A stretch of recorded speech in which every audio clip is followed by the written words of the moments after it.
Assalamualaikum warahmatullahi wabarakatuh. Kepada yang terhormat Ibu Diah Hari Suryaningrum selaku dosen pengampu mata kuliah Akuntansi Keuangan Lanjutan 2 kelas L dan teman-teman semuanya.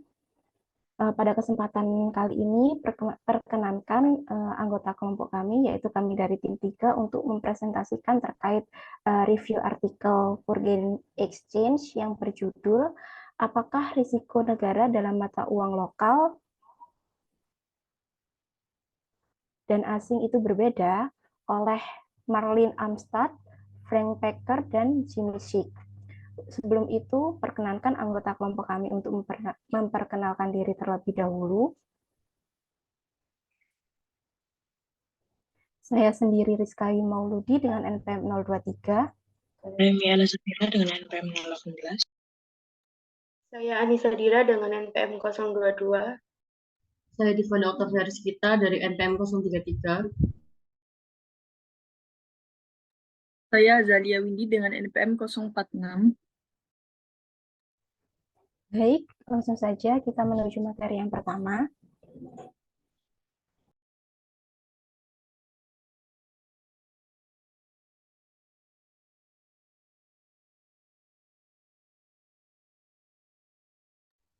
Baik, yang pertama ada pendahuluan, di mana tujuan dan fokus utama dari pembahasan artikel ini yaitu guna menganalisis apakah tingkat risiko keuangan negara itu terkait dengan faktor penentu yang mendasarinya memiliki perbedaan signifikan antara mata uang domestik dan juga mata uang asing. Di mana 20 tahun yang lalu peringkat penggunaan mata uang domestik dinilai lebih tinggi karena dianggap lebih aman dan negara itu dapat mengenakan pajak kepada rakyatnya serta bisa mencetak uangnya sendiri untuk melunasi utang-utang negara. Nah, tapi pandangan tersebut itu kian berubah pada tahun 2015 karena adanya perbedaan dalam rata-rata peringkat mata uang lokal dan mata uang asing, di mana hampir sepenuhnya itu tertutup.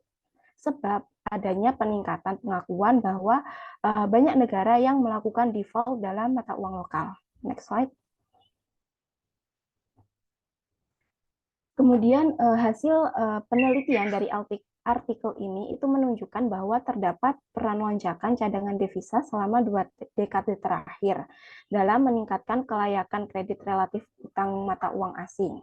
Nah, di mana jika kemampuan meminjam dalam mata uang lokal itu menurun dan cadangan devisa itu terkuras, maka kesenjangan dalam resiko kedaulatan mata uang lokal dan asing itu akan terjadi.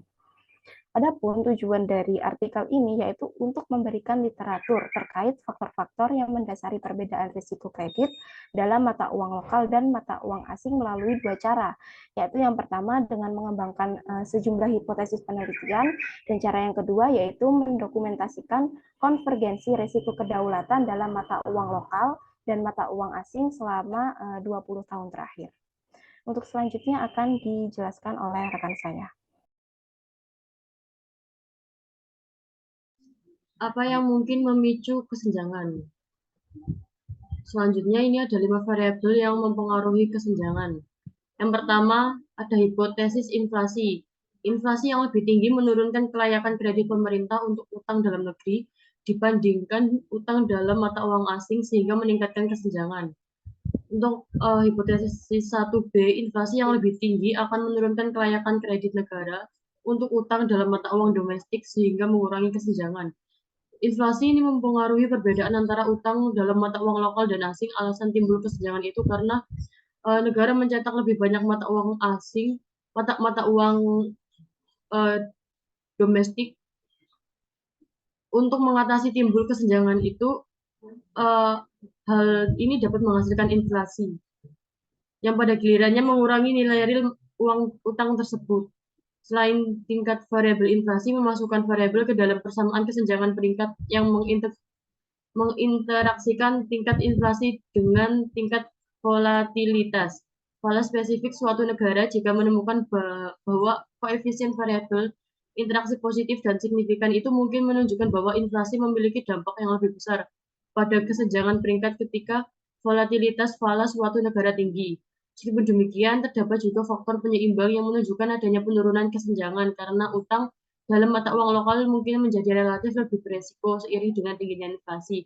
Banyak model teoritis yang menyatakan bahwa karena inflasi dapat merugikan suatu negara, maka pada tingkat inflasi yang lebih tinggi, negara tersebut memungkinkan besar akan gagal bayar pada utang dalam mata uang lokal dibanding memonetisasi utang tersebut dan meningkatkan tingkat inflasi lebih lanjut. Hal ini mungkin disebabkan oleh meningkatnya kesadaran akan dampak hiperinflasi dan resistensi politik terhadap inflasi lebih lanjut pada tingkat yang tinggi. Yang kedua ada hipotesis cadangan H2, cadangan devisi yang tinggi di atas PDB meningkatkan kelayakan kredit lebih besar untuk kewajiban mata uang asing sehingga mengurangi kesenjangan tersebut. Faktor utama kedua ini, yang nomor 2, itu menjadi fokus adalah akumulasi cadangan devisa negara. Cadangan devisa yang tinggi biasanya menunjukkan bahwa sebuah negara memiliki aset moneter dalam mata uang asing yang cukup besar untuk menutup kewajiban mata uang asingnya. Ini menciptakan keyakinan dan kepercayaan dalam kemampuan negara tersebut untuk memenuhi kewajiban utangnya dalam mata uang asing. Ketika kelayakan kredit pemerintah untuk utang dalam mata uang asing ditingkatkan, hal ini bisa mengurangi resiko kredit yang dihadapi oleh pemerintah dan karenanya tingkat bunga yang harus dibayar oleh pemerintah dalam hal ini mungkin lebih rendah. Dengan tingkat bunga yang lebih rendah, biaya pinjaman untuk pemerintah dapat menurun, yang pada gilirannya dapat mengurangi kesenjangan anggaran atau ekonomi. Yang ketiga ada original sin hypothesis. Lower original sin, pembiayaan utang internasional yang lebih besar dalam mata uang lokal, meningkatkan kredibilitas negara. Kelayakannya lebih besar untuk kewajiban mata uang asing, sehingga mengurangi kesenjangan tersebut. Istilah lower original sin ini dalam konteks keuangan dan ekonomi merujuk pada situasi di mana suatu negara memiliki kemampuan yang lebih baik untuk meminjam dan mengelola utang dalam mata uang asing daripada mata uang lokalnya sendiri. Ketika negara-negara menghadapi kesulitan dan meningkatkan utang luar negeri, mereka dalam mata uang mereka sendiri itu sebagai akibatnya sebagian besar meminjam dalam mata uang asing. Hal ini berarti bahwa negara tersebut kurang terlindungi dari risiko nilai tukar, khususnya risiko terdepresiasinya mata uang mereka sendiri. Yang keempat, ada hipotesis exposure sektor perbankan. Semakin besar exposure sektor perbankan terhadap obligasi pemerintah, maka akan menurunkan tingkat kedaulatan kredit negara karena saling memperkuat risiko negara dan sistem keuangan. Faktor lain yang menjadi fokus adalah paparan sektor perbankan terhadap obligasi negara. Meskipun telah diakui terkadang biaya fiskal akibat krisis perbankan sangat besar yang dapat mengancam kelayakan kredit negara, mengingat bahwa sektor perbankan dalam negeri cenderung memegang utang pemerintah dalam mata uang domestik dibanding dengan mata uang asing, maka sektor perbankan dalam negeri akan lebih terdampak oleh kegagalan bayar utang. Yang kelima, ada hipotesis volatilitas FX global untuk H5. Volatilitas FX global yang tinggi yang diukur dengan indeks volatilitas FX global JP Morgan FXYGL Index menurunkan kelayakan kredit negara lebih besar untuk kewajiban dalam mata uang asing dibandingkan dengan mata uang lokal sehingga meningkatkan kesenjangan. Nah, hipotesis terakhir ini berfokus pada dampak volatilitas pasar global yang secara luas digunakan sebagai metrik proksi untuk hal tersebut. Tingkat risiko FX di pasar valuta asing global, khususnya bagi negara-negara emerging market yang terintegrasi ke dalam global sistem keuangan, volatilitas nilai tukar global yang lebih besar dapat mengancam ketersediaan kredit serta arus perdagangan yang dibiayai oleh ketersediaan kredit, di mana bank-bank dan lembaga keuangan yang mungkin menjadi lebih berhati-hati dalam memberikan kredit kepada negara-negara yang beresiko tertinggi akibat fluktuasi mata uang yang tidak stabil. Hal ini dapat mempersulit negara-negara tersebut untuk mendapatkan dana yang diperlukan untuk pertumbuhan ekonomi. Diperkirakan juga ukuran kelayakan kredit akan terkena dampak negatif ketika volatilitas nilai tukar global tinggi. Tingkat volatilitas yang tinggi dapat menciptakan ketidakpastian dan risiko bagi negara-negara emerging market, terutama yang sangat bergantung pada perdagangan internasional dan arus modal asing. Untuk materi selanjutnya akan disampaikan oleh teman saya. Baik, untuk selanjutnya yaitu variabel kontrol. Berdasarkan hasil dari kelima hipotesis tersebut, mempengaruhi resiko negara yaitu utang dalam negeri berbeda dengan utang luar negeri. Namun, hal tersebut tergantung pada denominasi mata uang dari utang. Pada variabel kontrol ini dapat diukur melalui kekuatan ekonomi, fiskal, dan kelembagaan, serta riwayat gagal bayar.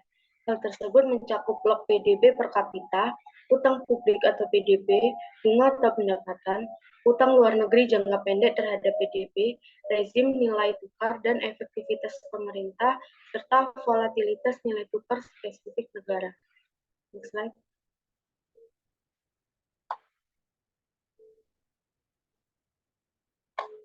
Untuk selanjutnya yaitu ada data dan metodologi. Untuk yang pertama yaitu pada peringkat kredit mata uang asing dan lokal.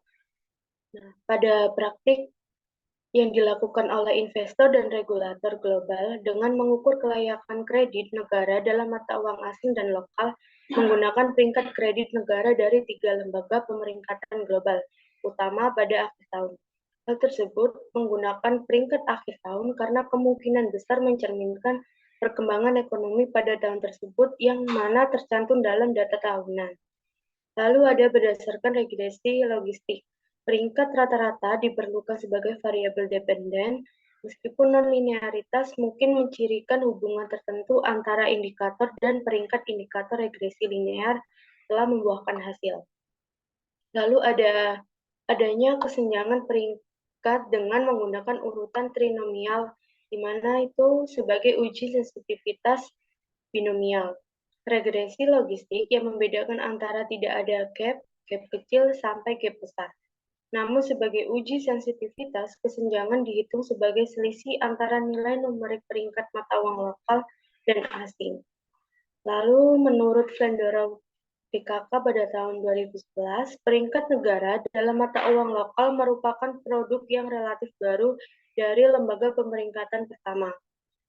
Peringkat ini diberikan oleh lembaga pemeringkatan utama ketika memasuki bisnis pada awal abad ke-20, yang mana pemeringkatan mata uang asing kewajiban, karena negara memerlukan untuk mengakses pasar global mengakses pasar obligasi internasional. Lalu ada perbedaan antara peringkat mata uang lokal dan asing pada negara yang sama atau kesenjangan peringkat pada sampel itu selalu menurun. Nah, kesenjangan peringkat rata-rata dimulai pada 3 tingkat, yaitu pada tahun 1995, yang mana turun menjadi 1 tingkat pada tahun 2005 dan mendekati 0 pada tahun 2013. Nah, kesenjangan ini semakin menurun diakibatkan peringkat mata uang asing meningkat menuju peringkat mata uang yang lokal untuk lebih stabil. Untuk materi selanjutnya akan disampaikan oleh rekan saya. Untuk selanjutnya yaitu variabel penjelas. Nah, di sini variabel penjelas yang digunakan untuk pengujian hipotesis ada 5. Yang pertama ada inflasi, yang kedua cadangan devisa, yang ketiga surat utang internasional dan pinjaman yang diterbitkan dalam mata uang lokal versus mata uang asing, yang keempat exposure sektor perbankan terhadap utang pemerintah, yang kelima volatilitas nilai tukar mata uang asing global. Next.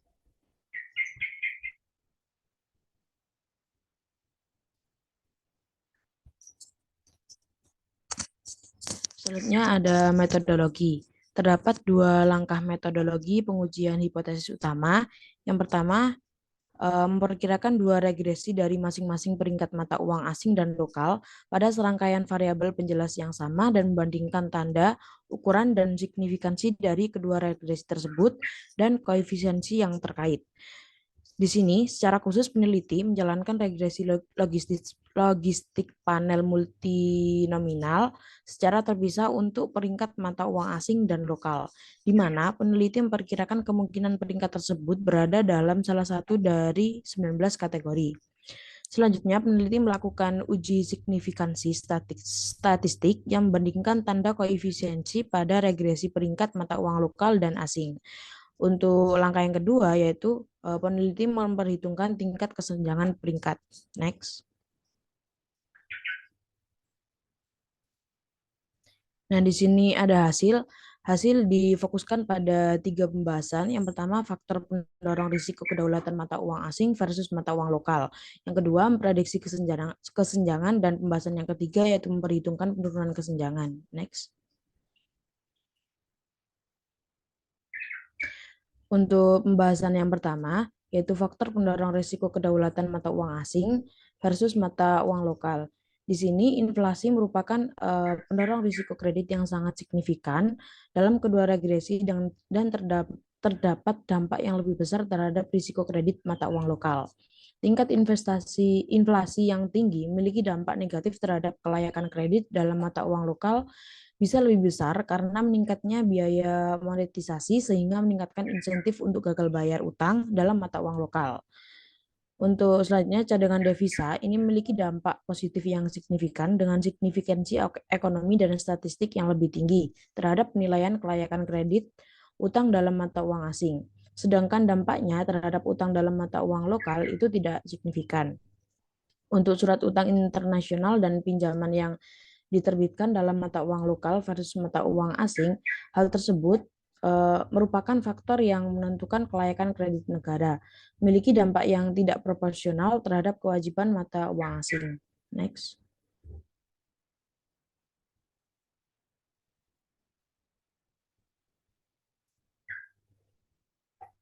Next. Oh enggak, sebelumnya. Nah, selanjutnya eksposur sektor perbankan terhadap utang pemerintah mempunyai hubungan negatif yang signifikan terhadap kelayakan kredit negara. Hubungan negatif ini lebih kuat pada utang dalam mata uang lokal yang menunjukkan bahwa kepemilikan bank atas utang negara dikaitkan dengan kesenjangan yang lebih sempit. Volatilitas nilai tukar global mengurangi kelayakan kredit untuk kewajiban mata uang asing baik dari segi ekonomi maupun statistik. Hal ini konsisten dengan pandangan bahwa risiko kewajiban mata uang asing sebagian besar dalam mata uang USD lebih rentan terhadap perubahan USD yang disebabkan oleh faktor global seperti volatilitas nilai tukar. Untuk selanjutnya akan dijelaskan oleh rekan saya.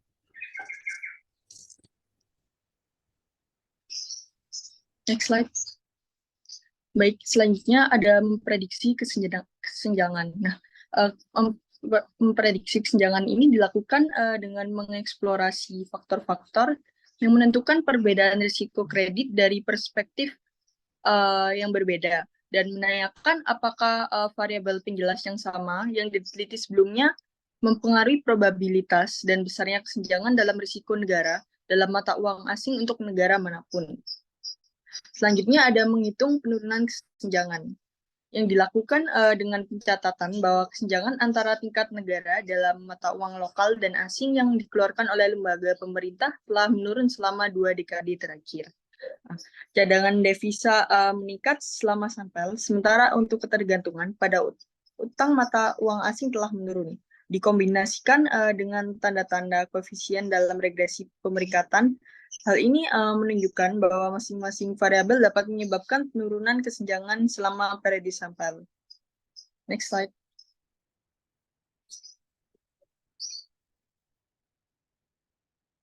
Baik, selanjutnya ada kesimpulan.